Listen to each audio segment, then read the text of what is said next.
दी print के YouTube channel को subscribe करें और ताज़ा अपडेट्स पाने के लिए बेल आइकन दबाएं।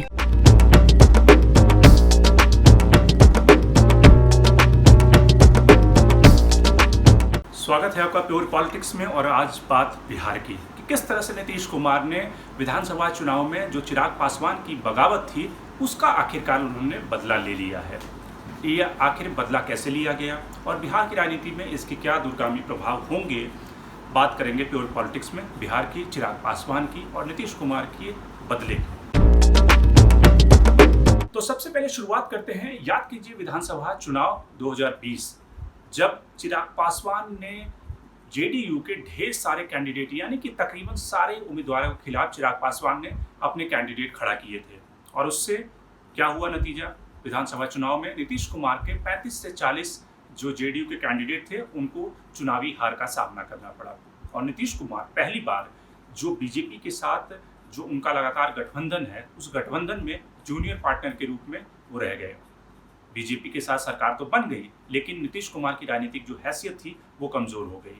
बीजेपी ज़्यादा एमएलए के साथ, ज़्यादा अपनी पॉलिटिकल स्ट्रेंथ के साथ नीतीश कुमार की जो एक पॉलिटिकल स्ट्रेंथ थी बिहार की राजनीति में कम हो गई। तो नीतीश कुमार ने उस दिन के बाद से सोचा किस तरह से चिराग पासवान की जो पार्टी है एलजेपी उसके साथ में बदला लिया जाए। पहले जो एलजेपी का एक एमएलए जो विधानसभा चुनाव में जीता था उसको नीतीश कुमार ने अपनी पार्टी में साथ ले लिया, उसको अपने पार्टी में मिला लिया।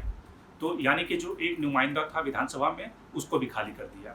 उसके बाद एक रणनीति बनी कि किस तरह से जो एलजेपी के सांसद हैं उनको चिराग पासवान के खिलाफ बगावत के लिए उकसाया जाए। और उस रणनीति के जो सूत्रधार बने वो लल्लन सिंह को इस काम पे लगाया गया किस तरह से वो चिराग पासवान की पार्टी के जो बाकी सांसद हैं उनके अंदर भीतर घात, उनके अंदर फूट डालें।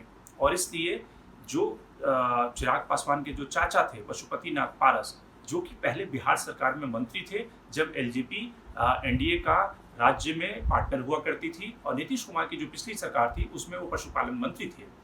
और पशुपति नाथ पारस की जो नाराजगी थी चिराग पासवान से वो यही थी कि पशुपति नाथ पारस चाहते थे कि चिराग पासवान और जो एलजेपी है वो बिहार में अलायंस में चुनाव लड़े और जेडीयू के साथ सत्ता में भागीदारी करे।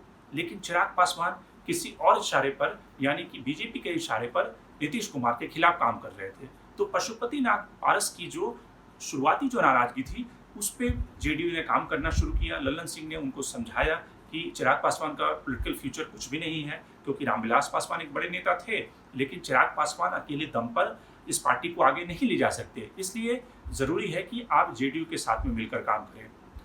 बाकी जो एलजेपी के बाकी जो सांसद थे उसमें चिराग पासवान के जो अपने कज़न भाई हैं प्रिंस, वो जिस पे चिराग पासवान काफ़ी भरोसा करते थे, उनको भी इस रणनीति का हिस्सा बनाया गया।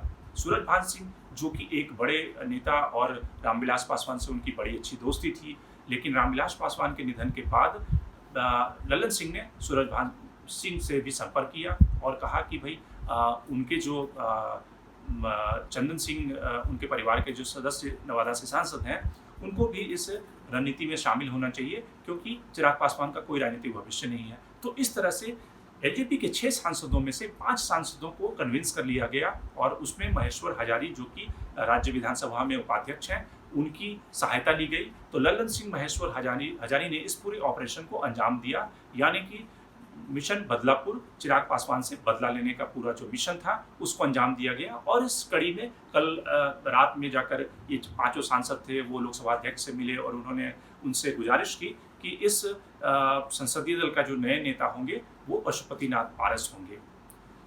पशुपति नाथ पारस की नाराजगी इस बात को लेकर थी क्योंकि वो पहले मंत्री थे, मंत्री पद से बेदखल हो गए।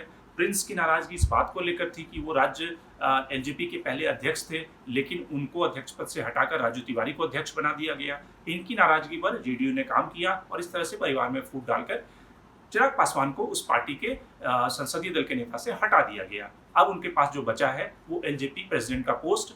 उस पर सवाल यह है कि वो उस पोस्ट पर बने रहते हैं या उस पोस्ट से भी उन्हें बेदखल किया जाएगा। अब ये सवाल है कि बिहार की राजनीति में करवट बिहार की राजनीति किस रूप में लेगी, क्योंकि बिहार की राजनीति में जो सबसे बड़ी प्लेयर इस समय है आरजेडी विपक्ष की प्लेयर है, लेकिन सत्ता में जो भागीदारी है वो बीजेपी के पास सत्ता की चाबी है। बीजेपी के 2 डिप्टी सीएम हैं और एक तरह से सरकार के चलाने की चाबी बीजेपी के पास में है। लेकिन बीजेपी की चूंकि चिराग पासवान के साथ खेल चुकी है, उस रणनीति का हिस्सा रही है जिसमें नीतीश कुमार को कटुसाइज किया गया, उन्हें सीटों पे हराया गया, तो अब बीजेपी के सामने मजबूरी ये है कि वो पशुपति नाथ पारस के साथ मिलकर आगे बिहार की राजनीति करे या चिराग पासवान के साथ एसोसिएट करे। चूंकि बीजेपी को ये लगता है कि इस समय पशुपति नाथ पारस के साथ में मिलकर काम करना ज़्यादा ठीक होगा, क्योंकि बीजेपी किसी कीमत पर नीतीश कुमार को गंवाना नहीं चाहेगी, क्योंकि कई राज्यों में बीजेपी की हार हुई है और जिस तरह से पश्चिम बंगाल में बीजेपी की हार हुई तो बिहार में वो सत्ता नहीं गंवाना चाहेगी। तो इसलिए बीजेपी इस समय नीतीश कुमार को डिस्टर्ब करना नहीं चाहेगी और ये सबसे बड़ा कारण है कि वो पशुपति नाथ पारस का जो गुट है वो चूंकि उसकी छत्रछाया उस पर बरदहस्त नीतीश कुमार का है, तो इसलिए बीजेपी किसी कीमत पर इस समय पशुपति नाथ पारस के साथ एक कॉर्डियल रिलेशनशिप बनाकर चलना चाहेगी। 2025 के चुनाव के पहले वो चिराग पासवान पर विचार करेगी। वैसे भी राजनीति में एक बार फायदा लेने के बाद कोई ज़रूरी नहीं है कि जो अस्त्र है उसको बार बार अपने साथ रखा जाए, तो इसलिए चिराग पासवान को बीजेपी यूज़ कर चुकी है। उनके लिए इस समय कोई बीजेपी के लिए कोई उनकी एक तरह से उपयोगिता बचती नहीं है। अब ये सवाल है कि इसमें जिस तरह से बिहार की कोलिशन में हाल के दिनों में जीतन राम मांझी जो इस समय सरकार के हिस्से हैं, उन्होंने थोड़े दिन पहले तेजस्वी यादव से मुलाकात की थी। इसके अलावा जो अलायंस के दूसरे पार्टनर हैं उन्होंने भी तेजस्वी यादव के पक्ष में कुछ बयानबाजी की है। तो बीजेपी इस गेम को समझ रही है, क्योंकि लालू प्रसाद यादव के जेल से बाहर आने के बाद वहाँ की पॉलिटिकल जो सरगर्मी है वो काफ़ी बढ़ी है और वैसी स्थिति में कहीं भी अगर जीतन राम मांझी जैसे जो अलायंस के पार्टनर हैं अगर 4-5 सीटें भी खिसक जाती है तो सरकार बचाना मुश्किल हो जाएगा। तो इसलिए बीजेपी इस समय किसी भी कीमत पर नीतीश कुमार को डिस्टर्ब नहीं करेगी और साथ ही नीतीश कुमार का जो बदलापुर है उसमें किसी भी तरीके से रुकावट डालना नहीं चाहेगी। तो प्योर पॉलिटिक्स में आज इतना ही। बिहार की राजनीति, बिहार की बात अगले अंक में, अगले एपिसोड में हम किसी और राज्य की राजनीति पे बात करेंगे। शंकर एनिमेश।